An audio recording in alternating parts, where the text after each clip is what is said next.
And now is the final step. We have completed our book formatting, everything is ready, and now we need to correctly export the PDF file. We will discuss different export settings, we will discuss the Preflight and prepare your book for publishing. Let's begin. Okay, great. We have just completed our book formatting and now it's time to export it as a print book for Amazon KDP, Ingram Spark and any other publishing platforms, publishing houses and printing houses and many more. I have just made some fixes to the book, like I have changed the title font. I have also changed the headings, the font of the headings, so that it looks just a little bit more prettier. I used Cormorant SC semi-bold font, which is great for headings and large text. I also changed the headers, the font. It's also Cormorant SC. Also looks beautiful. Now we go to File, then Export and Export. Or you can use the shortcut shown here. And we see this window, the Preflight warnings. Preflight is a tool that helps us to spot any issues before we export our PDF. Let's check the Preflight. Let's click on Open Preflight. And here we see the errors. The Preflight by default shows the mistakes for spelling, so we must be sure that our book, our manuscript is completely proofread and edited before formatting. If something is missed during the proofreading and if there are some grammatical issues, mistakes, we will see it here. We see these words, actually those are the words made up by the author, so we can just omit that, skip them. Let's check further. So here nothing is so critical, but we see one error. So the yellow sign represents the warning, so something that we can skip, and the errors, something that we should be aware of and that we should fix. It says one or more tables of contents entries need updating. Check that all tables of contents entries are up to date and have the right page numbers. So let's click on Fix. And our table of contents is updated and it doesn't look as we did before.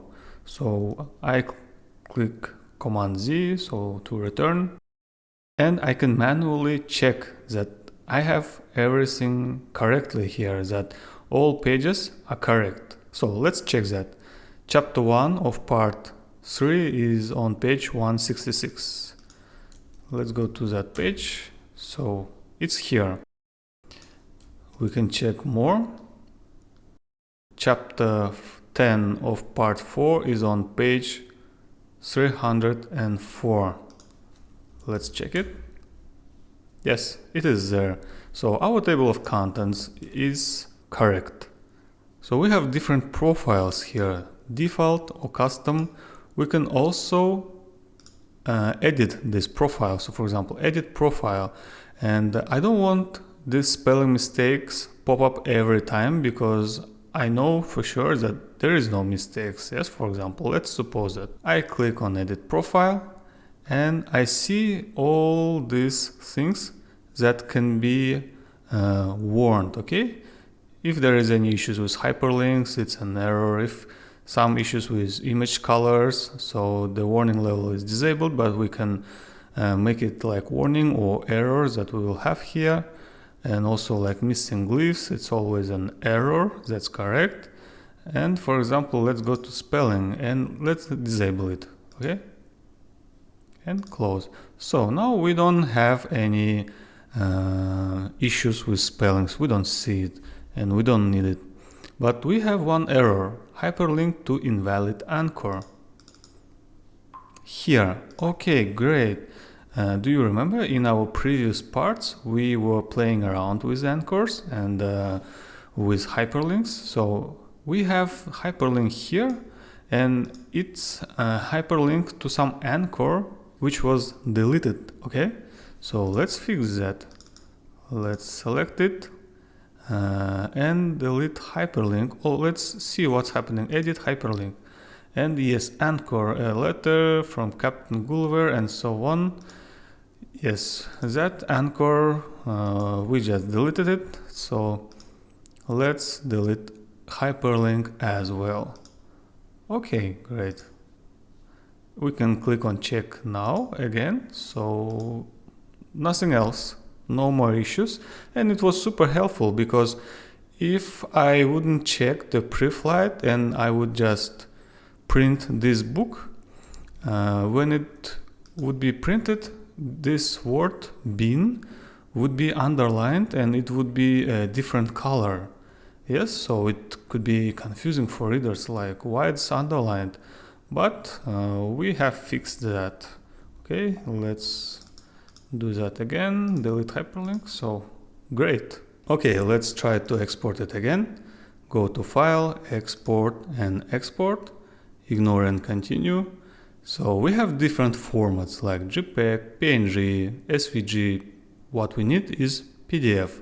We also have a different presets like press ready or digital high quality. If you are preparing an ebook as a PDF file, so like something shareable and downloadable, you should choose PDF digital, small size or high quality. Please also be aware that we have this preset. Sometimes Ingram Spark requires these presets, and we choose press ready since we are creating a print book. Okay, and area. We have all spreads or all pages. All spreads means the PDF will contain 2 pages, the spread, and all pages means the PDF will contain single pages. Let's see how it looks like. All spreads, export, and then you should give it a name. So like Gulliver's Travels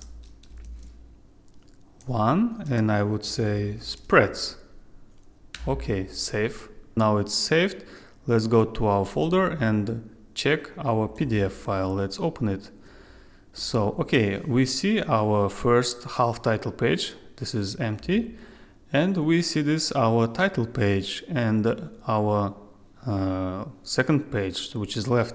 Currently, this is only one page of the PDF, you see? And all of them are just spreads, 2 pages. Okay, this is single page in PDF, but inside this PDF file we have 2 pages.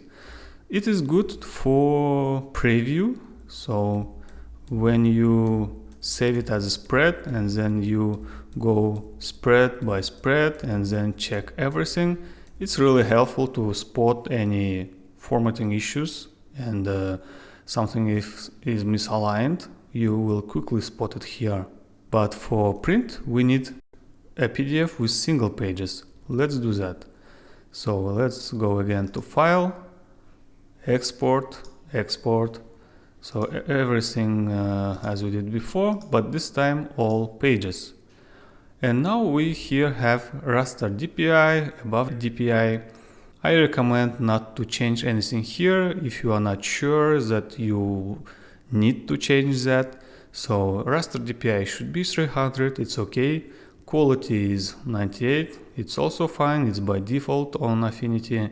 And compatibility and CMYK color space is also set by default. The color space will be similar to the color space of your project. So if you choose CMYK in the beginning, it will be CMYK. If it's gray or RGB, it will also be similar. You can change the color format of your project in the settings, and it will also change here. And other things, it's just correct by default. Okay, if you have bleed, it will also be included here. Now click export And let's choose the same file, but now we have pages.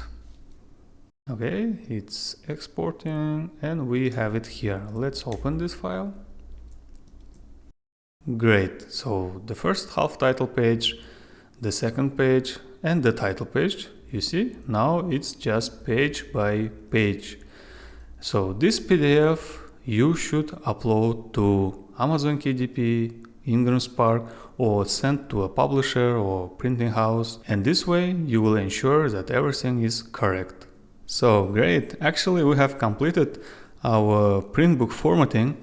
If you are following my videos and doing your own book, I congratulate you that you have completed your book as well. And if you have just any questions or you just stuck somewhere or something doesn't work, just message me in the comments below on YouTube, and I'm always open to help people. If you have any questions, I will answer them immediately. And if you want to discuss your book, if you want to discuss your formatting, you can also schedule a session with me. The link is also in the description. You will share your screen on Zoom, we will talk about it, we will fix any issues, we will discuss the publishing roads and many other things that you are interested in. In the next video, I will show you how to create an EPUB file for the ebook and also some important and interesting features of Affinity Publisher as a final. And we also have a checklist. We will make a checklist. So as you see here, I have this source file, and I'm glad to upload this source file on my website so that you can download it. You can also download all these files so that you can inspect the source file. Yes, you can open it, check the settings, what's going on, you can check the styles and so on, and you compare with your own source file, with your own book, and I think it's very helpful, and I will do that. I will put the link in the later videos, so stay tuned and see you soon.